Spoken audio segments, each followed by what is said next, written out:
What's going on, guys? Welcome back to the channel and welcome back to another video. As you can see, if you did not see the last video, we have the 335 apart. I blew off a charge pipe and took this opportunity to buy a new charge pipe as well as a front mount intercooler and a turbo pipe for the other side. So if you guys did not see video 1, we showed you how to remove everything, all the stock parts, and then install the boost pipes. If you need to reference that video, check out the link below.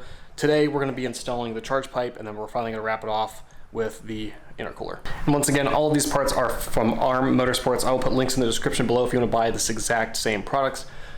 Basically, here's what we've taken off. As you can see, we got the whole front end, front bumper off. This is the stock intercooler. This is the new charge pipe. This is the old charge pipe. You can see the giant hole that I blew into it. So that's cool. And then that's the underbelly pan there. What else? Oh, and here is the stock turbo pipe there. So we've got this side basically done now, and we're going to be moving on to the actual charge pipe. Additionally, here is the front mount. So definitely go check out video 1. I kind of talk about this product and everything that we're doing on the car today. So after this, we've got another part over there. Intent, I've actually had this part. Zoom in here.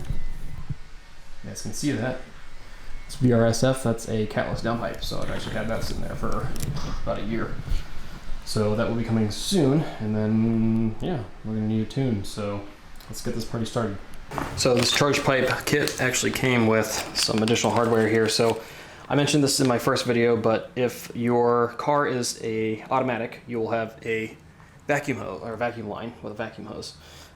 If it's a manual, you're basically gonna have the same bunge here, but you're gonna have to plug it. So they provide you with this little plug kit, basically, and there's also a gasket here. So this little O-ring goes inside of here, just as it does in the OEM one.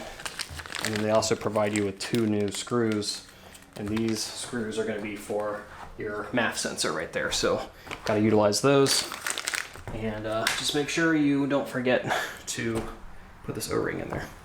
And here's what I'm referring to. So this is the new charge pipe. You can actually see this little groove, kind of goes all the way around. That's where this little O-ring will go. It'll go right into that little slot. So that's what it should look like when you have it all in place. All right, for this part, a second set of hands will be helpful, but I'm here by myself. So I already put this pipe here on the bottom. It's just kind of hand tight right now, and from the looks of it, I can actually access this from the bottom. So when we go to tighten it, I'll have room to come up from the bottom. This is a 10 millimeter. So basically going to finagle this in there as best I can. If you have a second person, it'd be nice to have someone on top to kind of help guide things, but gotta do what you gotta do. So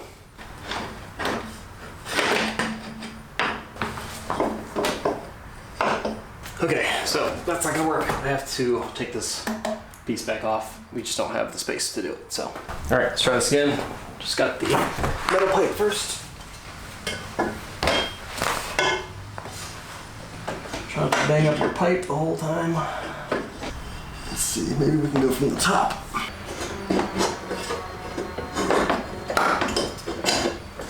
Okay, there we go. Might be easier to go from the top, guys, just FYI. Okay, guys, little progress report. As you can see, I still do not have the charge pipe in. So, and I took more stuff off. I took the entire intake off of here and tried to give me a little bit more space to get my hands down in here to install the charge pipe.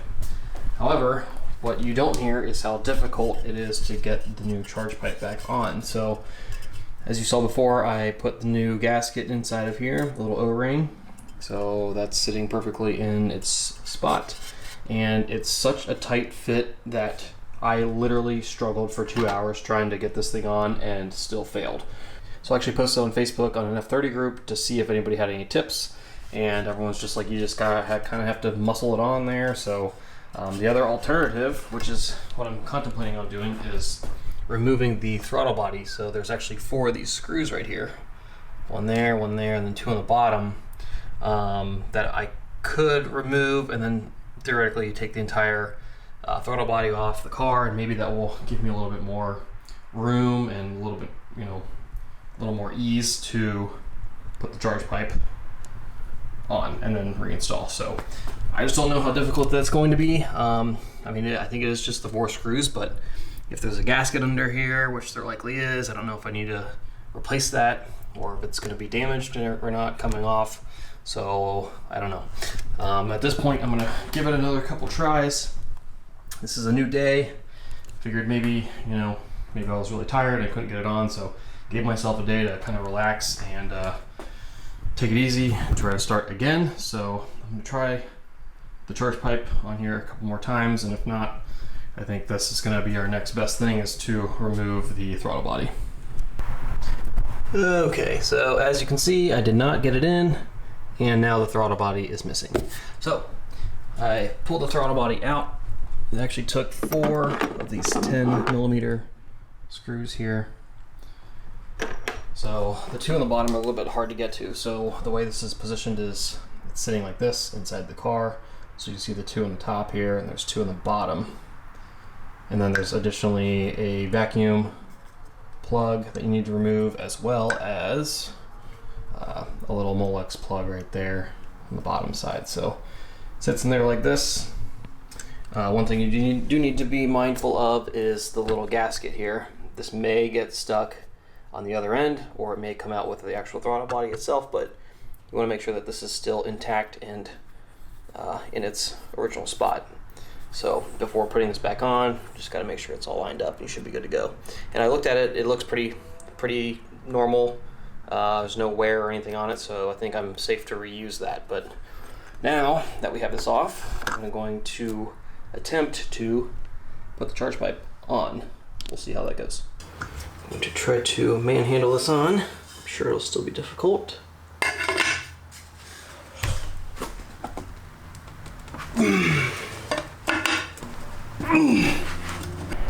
Okay, another progress report. So, got the charge pipe finally on there, throttle body's back on. So, the thing with this is the ring, the O-ring that ARM Motorsports provided, and I compared it to the OEM one, which fortunately I still had, was just hanging on that. The OEM one is just a tiny little bit smaller, and so I figured, why not try it? Because I literally had the throttle body off, and I tried with this one on here, the ARM Motorsports one with the charge pipe. I tried to get it on while it was on the floor here, and I still could not get it. So that's when I looked at the O-rings, realized that this one is a tiny little bit larger. So I swapped on the stock one, tried that. It was still difficult to get on, but I finally got it on. And so I figured, well, might as well throw it back in the car, and I'm just going to use the stock one. So this one I'm not utilizing. So with all that being said, I finally have the charge pipe on there, throttle body is back on, charge pipe is in place, and I literally just finished down below. So took the silicone elbow, weaved it through, as you can kind of see here, weaved it all the way through, and I attached it to the metal charge pipe there, the upper charge pipe. I fastened the clamp down. As you can see, it's not fully tight, just tight enough to not fall off while I'm trying to get the front mount intercooler on. So at this point, we've got the whole charge pipe on, and we have the entire boost pipe on this side. So we're ready finally to do the front mount. Another thing on the top here on the actual charge pipe, I went ahead and put our map sensor back in here. ARM Motorsports provides you with 2 new Allen screws that you need to utilize because you can't use the stock ones. It's a different thread pattern. So use the new Allen screws that they provide. The map sensor's back in. I went ahead and plugged in the vacuum line as well, as you can see right here. So this whole upper part is back in order, and we should be good to go. So now you can go ahead and, well, I gotta put my intake and all that other crap back in, but we're finally ready for the front mount intercooler. ARM provides you with some new hardware for the new front mount, as you can see here. So inside of the package, you'll get 2 screws, 3 of these nuts, and 2 washers. And so the threading here is different on both sides. I already put this little nut on here, but as you can see, the threading on the top will fit in the OEM hole, and then the threading here on the bottom is different. So what we're gonna do basically is I'm gonna screw this part in first into the car. Just gonna kind of hand tighten it into the car, and it's gonna sit like that, as you can see. And then the other side of it, I'm gonna use the washer and the nut. So basically all the weight is gonna be sitting on the washer. So I'm gonna put the washer on the bottom side. That seems to make more sense to me. And yeah, so we're gonna get this puppy on in here. All right, just so you guys know what I'm doing here. So this is the screw right here that I just put in. So I'm utilizing the OEM hole, same as before. And that's the reason for the multiple threads. So the one thread will go into this OEM piece here, and the nut you're gonna use to tighten. So this is a 7/16 nut. So that's what that side looks like. And then I'll show you the passenger side.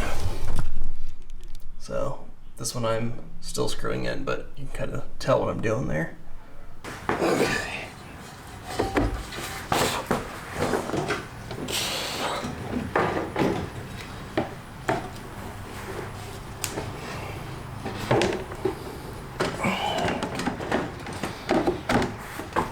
We're having a second person will come in handy. But once again, by myself. Got one side on, kind of. At least get it on here. Might even be a good idea to like lube up your silicone piping here. There we go.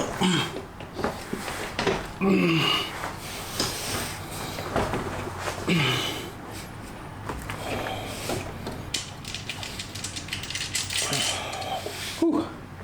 All right. So I kind of gave you an idea what that was like doing it by yourself. So what I did first, I'll just show you. All right, so here's my boost pipe. This is the turbo to intercooler pipe that we have here on the passenger side. So I went ahead and before I put the intercooler up here, I put my clamp in this little area on the silicone just to have it up there and ready to go. And then you can see I've got my screw in. This is just hand tight right now. Same thing with the other side. So the other side, the charge pipe side, same thing. Put the clamp on here first. It's not tightened or anything, it's just sitting here loose. I just wanted to get it up there so that way I didn't have to struggle getting it on. So I put it on the silicone first, and then I threw the intercooler up here and I just fed this side in first. And once I got this side in, I tightened it by hand right here, the screw. And that's when I moved to the passenger side. So it's up here, it's generally in place. We're gonna go ahead and tighten these down here. Again, this is gonna be a 7/16 nut. And then I have my washer on this side as well. So 7/16, we're gonna tighten that down, tighten down the other side, and then we're gonna come back to tighten down these clamps. So this one, the other side, and then I still have not fully tightened the clamp up here. Way up there, which you probably can't see. I still haven't fully tightened that one yet, so I wanted to leave that loose just in case I needed to adjust this pipe in and out. But I think we're gonna be okay. So I've got a decent amount of meat in here, so I think we're good. So I'm gonna go ahead and tighten all this stuff down now. All right, another frustrating update for you guys. So as soon as I went to tighten the two screws down, the passenger side over here decided to completely shear off. So yeah, that's good. So basically the hardware that they supply to you sucks. Super thin, not very strong material. I literally barely even tightened it and it wasn't even halfway on yet and it cracked off. So then I had to remove the other side. I pulled the intercooler back down and then I went to pull out the screws, and since it's threaded differently on the top, I had to figure out a way to get it out, so that left me with using vice grips, and this is the result of that. They're all chewed up. Same thing with the other side. The other side wasn't even damaged, and still getting it out was extremely difficult. The threading's all screwed up, so now I don't have any hardware. But fortunately, I still have the stock hardware. The screws are not quite as long. They're Torx bolts, but I made them work. I basically just used the washers that they provided and used the 2 screws from the stock intercooler. And so far that seems to be holding. I think we'll be okay. And then additionally, I decided to put this plastic piece back in, even though I broke the tabs off the top here, trying to get it out. There was a gap here since it's not a gigantic intercooler. It's not, you know, a 5-inch or 7-inch core. It's only 3 inches, so there's a little bit of gap here. And I figured there's probably going to be a gap here when I go put the bumper back on. So put this piece back up, zip tied it up here, no big deal, not a problem. So everything is back in place for the most part here. Yeah, so we just need to tighten our clamps down here. Okay, progress report again. We are finally good to go. Front mount intercooler is finally installed. All of the clamps are tightened down. Everything's secure. And then once again, I put this little thing back on, so that's good. What else? Put my intake back in. This is the M Performance intake, part of the M Performance power kit. So all this is all plugged back in, plug back in, plug back in. Charge pipe is all in, everything's good. This side's all tightened down, everything's good. So really the only thing left now is to put that gigantic under tray back on and put the bumper back on. So as you can see, it's about nighttime now, so running out of daylight here. So the only issues that I had when I was installing the intercooler here, I think I mentioned this, was the screws. So those are junk. I ended up using the stock screws and the washers from the new kit, but those screws that they provided are terrible. So keep that in mind. So hopefully the stock ones hold on to this thing. I think it'll be fine. Seems to be pretty solid. Just the threading on the stock ones are like this compared to the new screws, which are like double the size. So I think it'll be okay though. It seems to be pretty taut. I don't think it's gonna go anywhere. So I guess we'll find out soon enough. Okay, so at this point, I think we're ready to reinstall our under tray and our bumper, and we should be good to go. Underbelly tray is back on. I got all like 20, whatever 8mm screws there are down there, so that's all back into place. We can go ahead and finally put the front bumper back on. Just make sure you remember to plug in your PDC if you have it. Same thing with your headlight washers, make sure you plug that stuff in. Alright, so there's a couple things I want to point out when reinstalling the bumper here. A couple things. There's these metal tabs here, one there, and one there that the bumper will slide into. So make sure that's slid all the way back. Additionally, this will fit underneath this part of the headlight, and then this goes obviously above to the screw hole. Same on this side. That. And additionally, so underneath the headlight, you'll see, hopefully you guys can see, there's a black plastic trim piece underneath the headlight. This goes all the way across. So as you can see on this side, the way it's currently sitting, the bumper is sitting underneath that black plastic piece under there, and that's not how it needs to be. It needs to be like this, where the bumper is on top of that black plastic piece, and it goes all the way across. And it could be a little bit tricky, like right here, mine was a little bit tricky, and I had to finagle it over and kind of hold the bumper in place while screwing this in. So it kind of helps to have a second person, but if not, still manageable. I obviously did it with one person by myself, so, but just things to be aware of. Okay, a little tip for you guys. When installing the bumper, you gotta make sure everything's lined up first before you screw anything down. I obviously had to make a couple adjustments back and forth, side to side, to make sure everything was in correctly. Once again, make sure these clips are in, these metal clips. Go ahead and tighten everything down. I still have to put this weather stripping back on top, but that should be it. The other thing is when doing the underbody tray, the underbelly tray there, it does have a ton of screws and it does all need to line up with everything. So you're probably gonna have to loosen all of them because we put that on first. So I ended up loosening all of it and kind of adjusted it because there's a couple holes here that go into the bumper.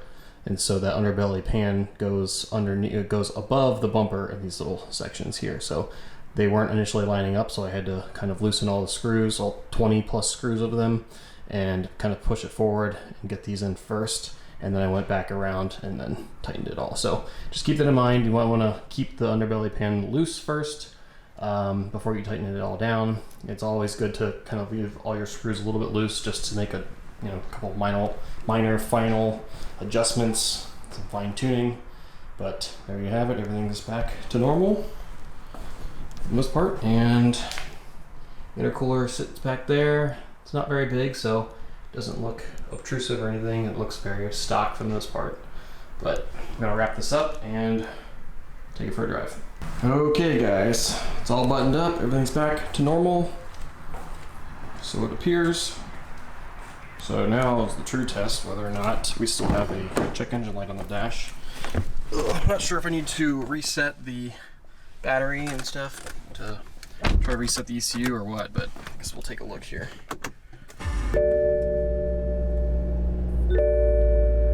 During parking mode. Sweet. Motion detection recording. 7 occurred. Awesome. No lights. Okay, so we're gonna go for a drive and see if we notice anything. I mean, power-wise, obviously it's gonna be the same, so I'm just hoping our IATs are a little bit lower, and yeah, so should be good. I think the real test is after I get some, get some miles on it and try to get it into boost and see if everything holds and if we, aren't losing any boost or anything like that. So we'll see how that goes.